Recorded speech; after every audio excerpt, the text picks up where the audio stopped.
Hi guys, how's it going? My name is Icy, and today I have another build guide for you. This is a Necromancer utilizing skeleton archers, skeleton mages, and a single bone golem to do pretty much everything. I also have a couple of flame wraiths that are just there because I couldn't really figure out what else to do.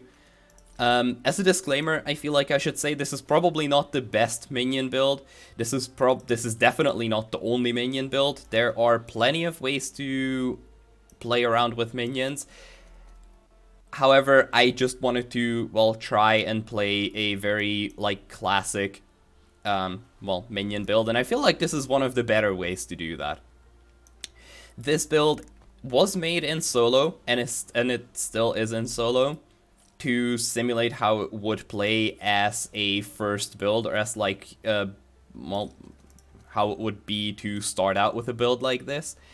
And I feel like I have to say this is one of the smoother builds after I figured out a couple of things. It's a bit slow right now. I'm definitely not pushing it when it comes to how fast I can actually clear with this. However, it is incredibly safe. I don't remember the last time I died. Every single mono boss has been, just a joke. I got to wave 165 with it, I think on the potentially first day, definitely within 15 hours of playtime.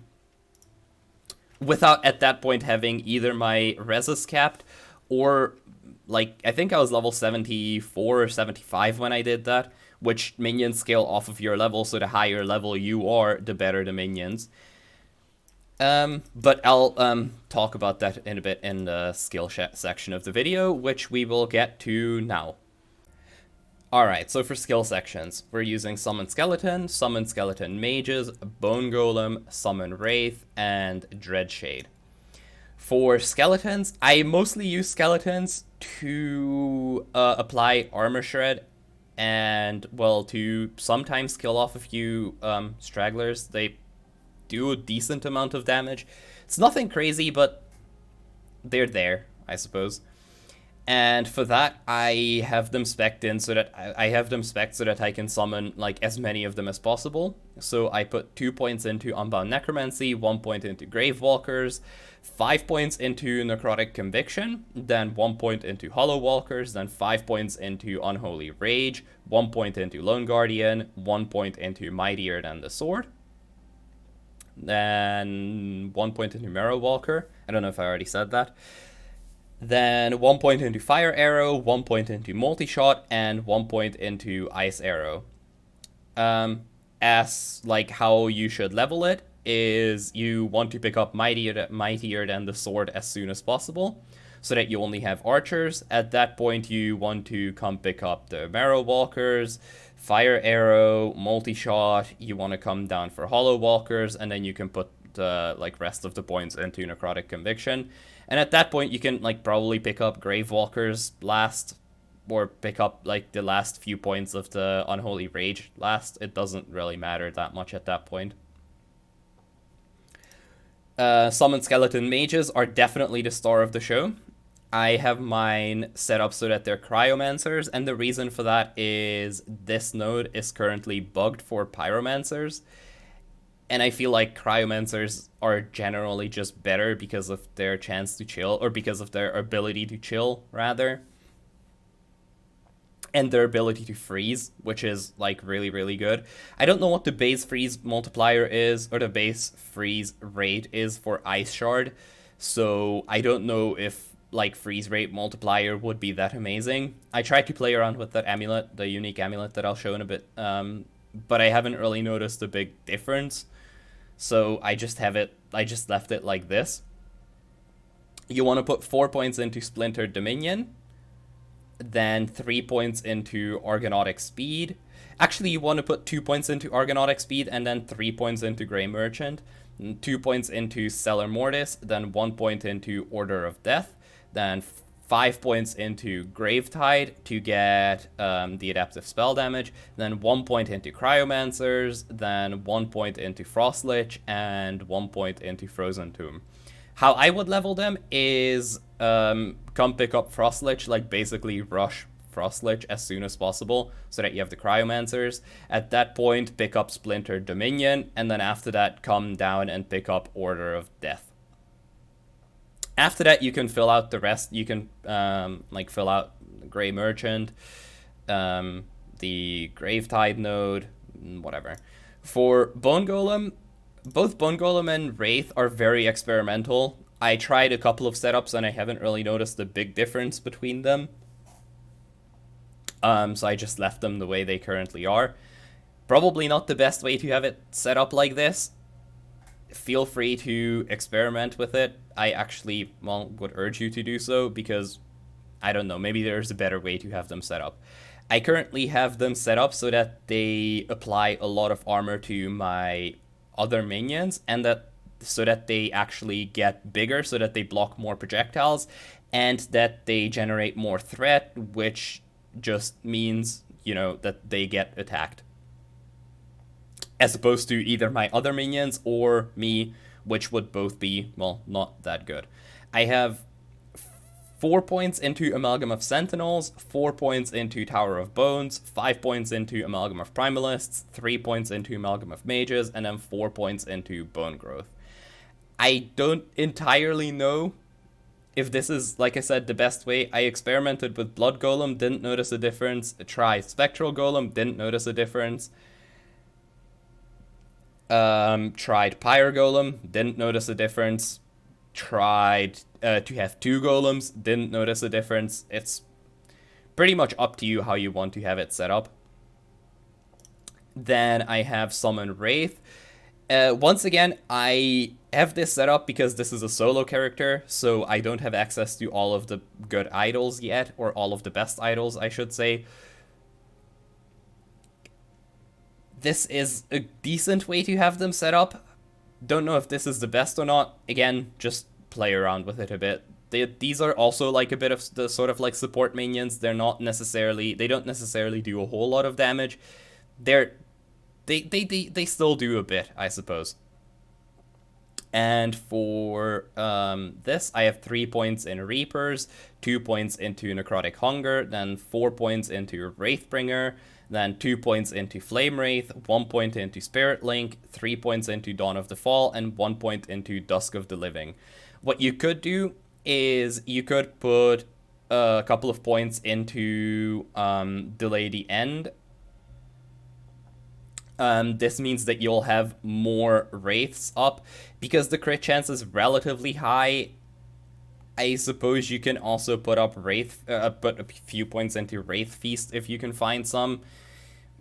I don't know. It's basically up to you how you do this. You can take 2 points out of here and then 1 point out of here, and that you could put all of those into Delay the End. That would be better, potentially. I then also put a point in Locus of Resurrection, then 2 points into Dark Scythe, and 1 point into Echoes Inside. And the reason for this is this makes it so that I can leave my Wraiths on autocast, and I don't actually have to, like, worry about it myself. I just leave it on autocast and then basically just forget about them. Dreadshade, I have this set up, like, a way that I like it. I don't necessarily know if this is the best way to have them set up, but this is definitely a really, really good way to have it set up. So what Dreadshade does is it gives a 25% more damage buff, which is multiplicative. And if you pick up Grim Fate, that turns into an 85% more damage buff, which means that if you put it on something, it practically doubles the damage of all of your minions. And the way that I have it set up is I have 2 points into Spectral Presence, then 4 points into Grim Fate. 4 points into Grim Fate is very important. Then I have Symbiotic Apparition. I'm not entirely sure if I actually, like, need to have this. I have it because I don't exactly know how Dreadshade works. I haven't actually tried taking it off, or like unspecking this, but I think you could, because like you yourself don't need to be affected by it, though it's definitely not bad because it still gives quite a bit of armor. I then have 1 point into enemy of my enemies, which means that I can attach it to an enemy instead of my minions, so that my minions don't drain their health, or that it doesn't drain their health. This, however, means that most of your minions wouldn't be able to actually be affected by it, so I picked up Spectral Distance so that the minions outside of the area are affected by it, and the minions inside are not. This is a pretty decent way to have it set up. This is a very lazy way to have it set up, which I'm all for, so, well, there we go.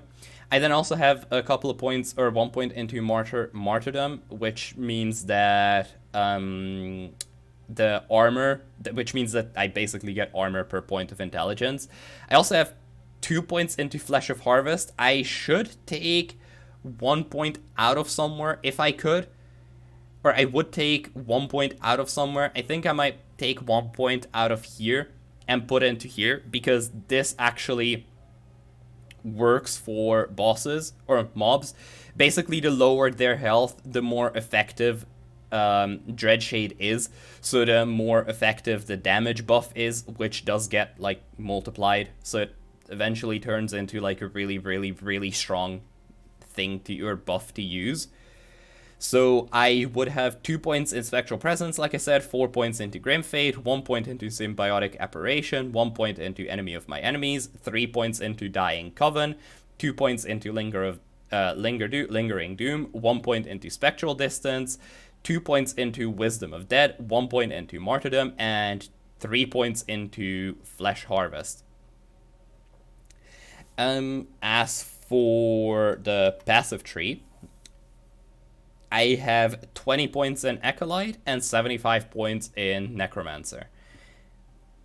I'm pretty sure you'll notice like a trend here, but once again, I picked up a couple of things that I thought would be decent to pick up. Actually, I'm going to put 1 point. So you have 21 points into Acolyte. You want to pick up either 8 points into Blood Aura and 8 points into Forbidden Knowledge. I feel like Forbidden Knowledge might be a bit better to pick up early on, because the intelligence not only scales the damage of all of your minions, it also gives them base health, and if you have Dreadshade up, it also gives them armor. So you want to put 8 points into Forbidden Knowledge, plus you also get Necrotic Resistance, which is just going to make it a bit easier to cap your resists. You want to put 8 points into Forbidden Knowledge, 8 points into Stolen Vitality to have the minion health and everything. And then 5 points into Dark Rituals and 1 point into Soul Aegis. For Necromancer, I have 8 points into Risen Army, only 3 points in Cursed Blood, and this is where I would put the rest of my points.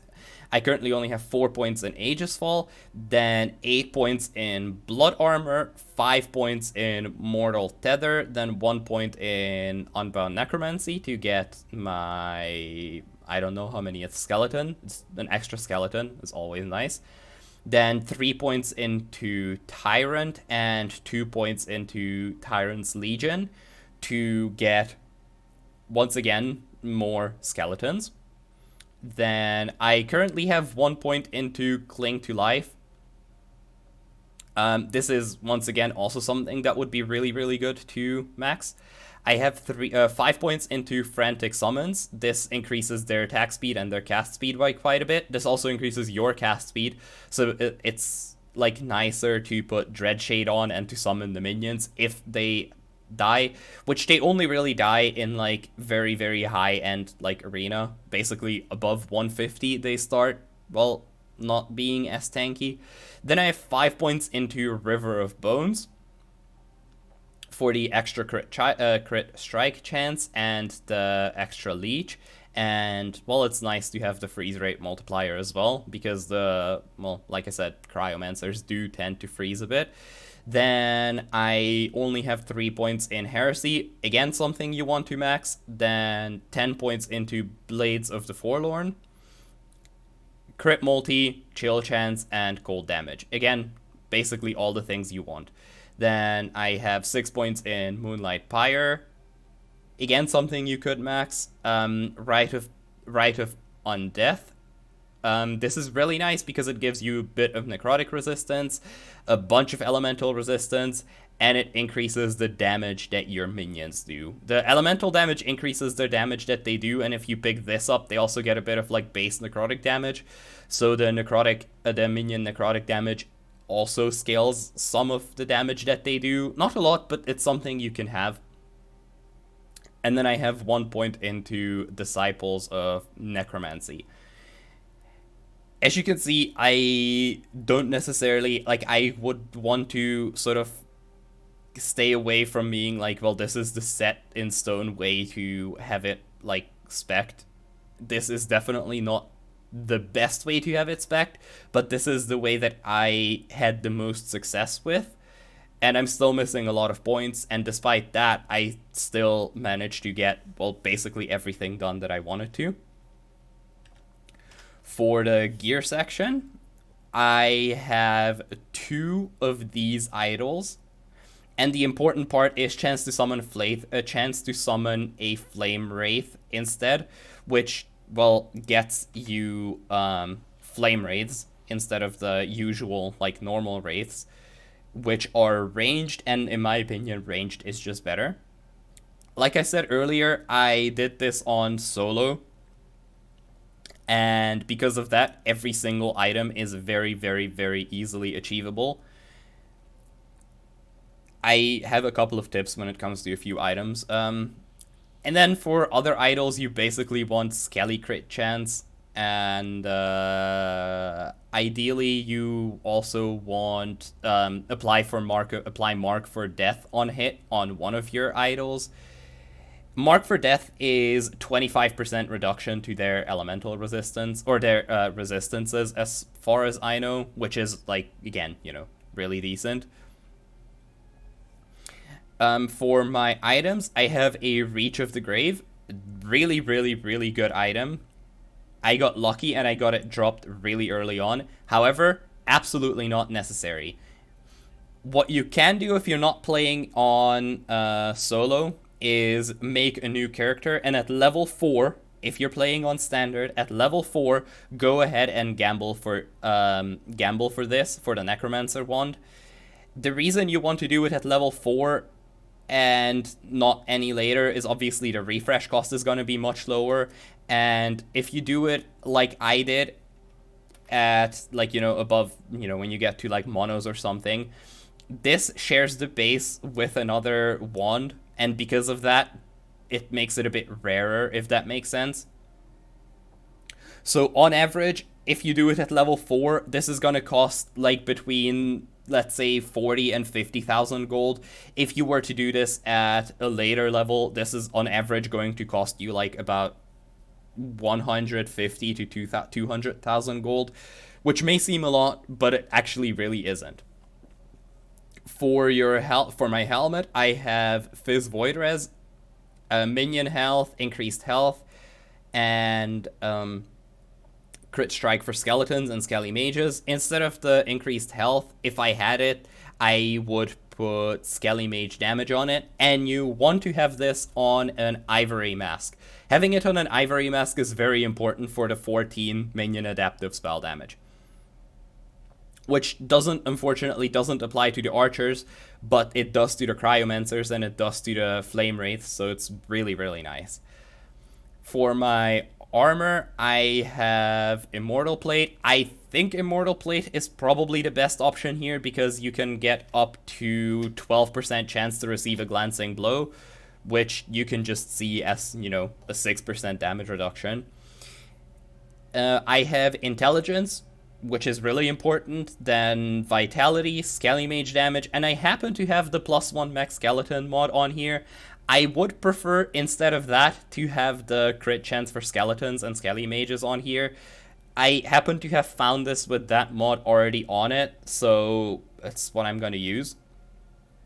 If you want your minions to be more tanky, you could put minion dodge on here instead of vitality. That will make your minions a lot more tanky.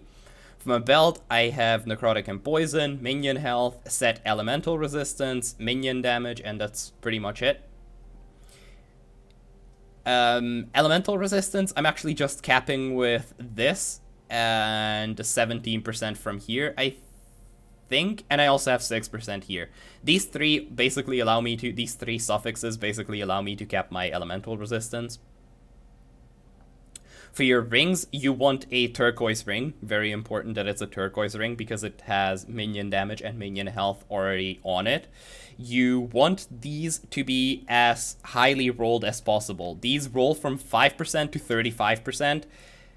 You definitely want as high to, or as close to 35% as possible on both of the rolls. I have necrotic and poison res on here, minion health, poison resistance, and necrotic resist or elemental resistance to once again help me cap my resistances.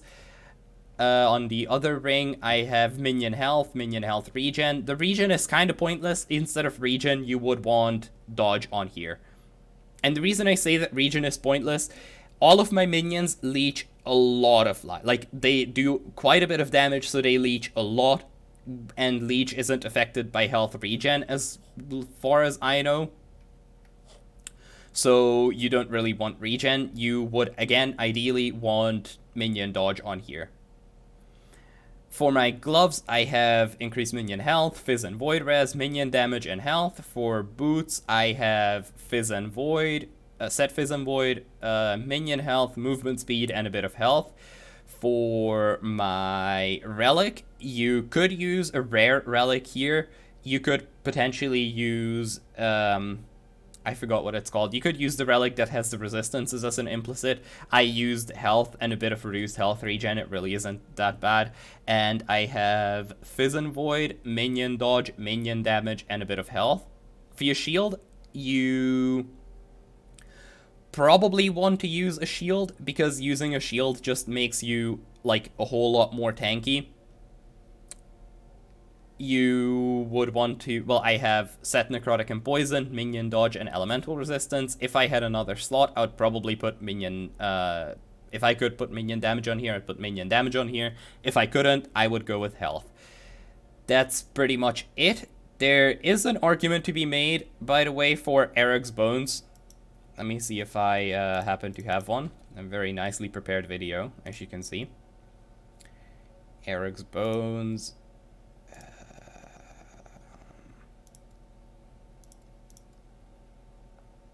There we go.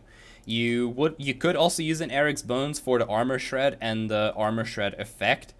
However, I didn't really notice a very big difference, and if you pick up Eric's Bones, then your skeleton archers aren't gonna have as like much leech as they have now. So I'm just gonna keep using Reach of the Grave. You can really use either. You can also use a rare wand if you want to. It really doesn't matter that much.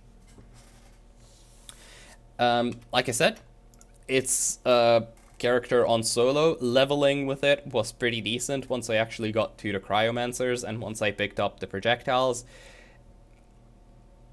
It's definitely doable on solo. The only tricky thing with minion builds is you want to balance your survivability with the survivability of your minions and the damage of your minions. So you could potentially drop all of your survivability from your gear and pick up more minion stuff, pick up more minion health, more minion, damage, and more minion dodge, and that would make your minions a whole lot more tanky. But then you're a bit more squishy, so you can't really push as high as you could with it having a bit, or being a bit more balanced. So yeah, it's pretty much up to you whichever way you go with it. It's definitely a viable build. As a last note, by the way, you want your minion dodge to ideally be around 700 to like 1,000. Going much higher than 1,000, I feel like, is sacrificing too many prefixes, and you don't get that much benefits from going way beyond 1,000. But even at 1,000, they have like 40% chance to dodge hits, I think, if I recall correctly.